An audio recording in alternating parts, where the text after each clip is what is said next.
नमस्कार, जोहार 24 झारखंड में आपका स्वागत है। जैसा कि आपको हम रोज़ाना दिखला रहे हैं कि रूपा तिर्की के केस कहां से कहां तक पहुंची है।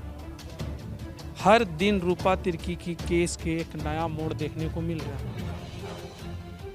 जैसा कि आज कुछ दिन पहले ही आप लोगों को हमने दिखलाया था कि प्रशासन आई 7 से 8 गाड़ी आके इनसे बयान लेने की कोशिश की, लेकिन ये उपस्थित नहीं थे रूपा के माता पिताजी।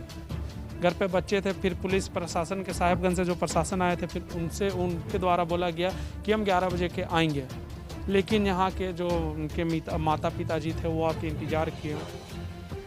1 बजे, 2 बजे, 3 बजे, 4 बजे तक इंतज़ार किया। जब उनके द्वारा नहीं कोई रिस्पांस मिला, कोई जवाब नहीं मिला, तब यहाँ पे शासन और प्रशासन दोनों का पुतला दहन किया गया। हेमंत सरकार और साहिबगंज पुलिस की पुतला दहन की गई। हालांकि अब आगे क्या मामला हम आपको बतलाते हैं।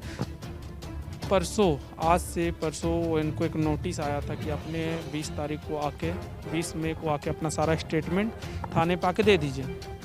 यहाँ के रूपा के माता पिताजी गए वहाँ पे स्टेटमेंट देने। थाने की ओर से कुछ इनको सवाल मिला है। उनको बोला गया है कि आप जवाब जल्दी दे दें। आखिर क्या है सवाल, क्या सवाल दिया गया? रूपा के पिताजी से हम जुड़ते हैं और सीधे उनसे हम बात करने की कोशिश करते हैं। किस तरह की बातचीत?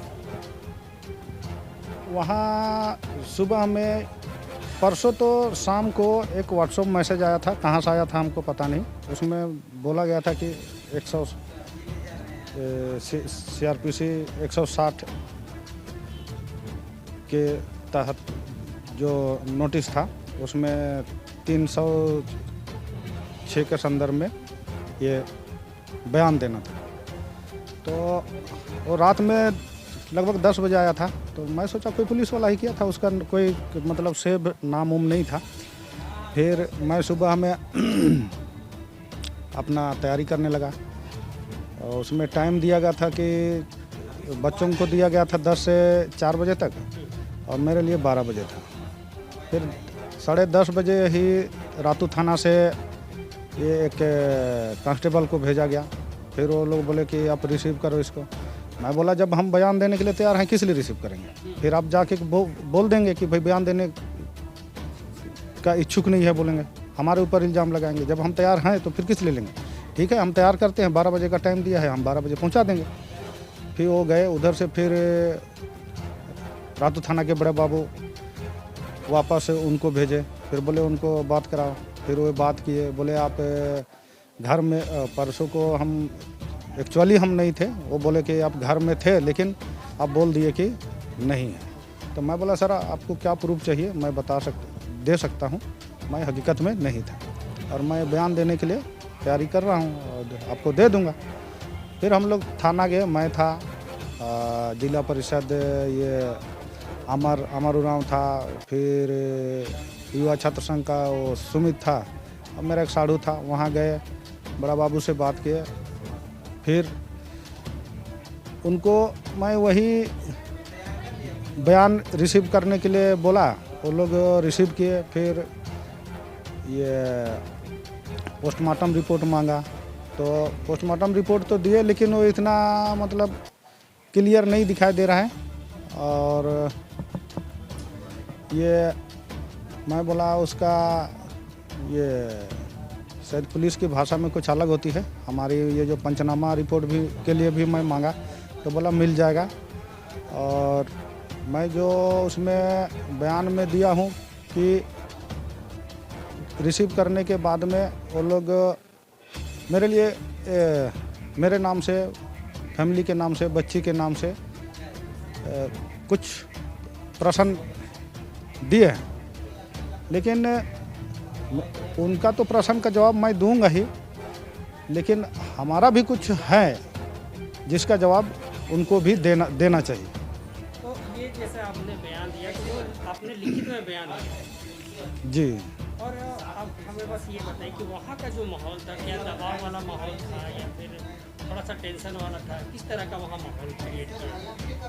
वो जो वहाँ के जो शायद इंस्पेक्टर रैंक के थे वो बार बार इधर उधर मतलब हम लोग जब बात करते थे फिर कुछ जवाब नहीं दे सकते थे तो उठ के साइड हो जाते थे। फिर उधर किसी से फ़ोन में बात करके बहाना करते करते, मतलब जब उनको जवाब नहीं मिलता था तो उठ के चल देते थे, यानी टाल मटोल करने की टाल मटोल की करने की कोशिश करते थे। लोगों ने जो भी सवाल उनसे उठाए जी वो जवाब ना देके बात को टाल मटोल करने जी। की। जो नोटिस जो पेपर में लोग दिए थे उसमें परसों तो एक बार ये लोग आए थे और पूरा घर को रखे थे, तो ऐसा तो नहीं करना चाहिए। मैं तो कोई अपराध किया नहीं हूँ, और जब ये लोग घेर रखा तो पब्लिक भी देखा भाई इसके ऊपर में क्या हो गया, फिर अपने आप देख करके वो लोग भी भीड़ किया, तो वो लोग बोले हमारे ऊपर भी बोल रहे हैं कि आप आदमी को बुला लेते हैं, भीड़ करते हैं। जब मैं था ही नहीं और आप इस तरह का आएंगे तो भाई ऑटोमेटिकली कोई भी अगल बगल का आदमी क्या हुआ बोल के भीड़ करेगा, तो बोले कि आप बुला लेते हैं। जब मैं हम था नहीं तो मैं यहाँ क्या हुआ क्या नहीं हो गया, पुलिस की तरफ से एक आरोप भी लगाने की कोशिश की जा रही है कि आप जब भी हम आपके घर जाते बयान लेने तो आप लोगों को बुला लेते हैं, और जबकि ऐसा कोई बात नहीं, मामला इतना बड़ा हो चुका है, खुद आ रहे हैं। अगला कदम आपका अगला कदम क्या है, देखिए अब यहाँ की जांच एजेंसी के ऊपर में मेरा कोई भरोसा नहीं है, क्योंकि जो शुरू से ही मेरे परिवार से लोग जो कर रहा है, इन बातों को भी मैं कल वहाँ के डीएसपी साहब पहले जो आए थे श्री पीके मिश्रा, उनको भी हम लोग पॉइंट दिया था, और कल भी बोला कि सर मैं भी एक वर्दी वाला हूँ, और मेरे साड़ू भी थे, एक्समैन हैं, उन्होंने भी यही क्वेश्चन किया कि सर वो भी एक वर्दी वाली थी, आपके साथ में ड्यूटी करती थी, लेकिन और वो साड़ू खुद वहाँ साहेबगंज उनका डेड बॉडी को लाने के लिए गए थे, तो उन्होंने भी क्वेश्चन डाला कि सर जो हमारे साथ बिहेव होना था वो नहीं हुआ। बोला कि जैसे हम लोग गए वहाँ पहुँचे, हम लोग को तसल्ली से डेड बॉडी को देखने नहीं दिया गया।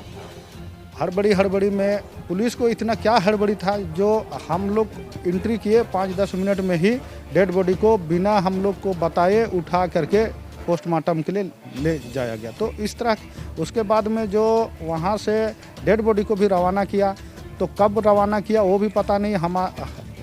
हम लोग डेड बॉडी रवाना के बाद में 1.5 घंटा बाद में हम लोग वहाँ से आए, उनका कांटेक्ट नंबर भी नहीं दिया गया। तो इन्हीं सब बातों को हम लोग बोले, तो डीएसपी पीके मिश्रा भी बोले कि भाई साहब थोड़ा हमसे ज़रूर चूक हुआ है।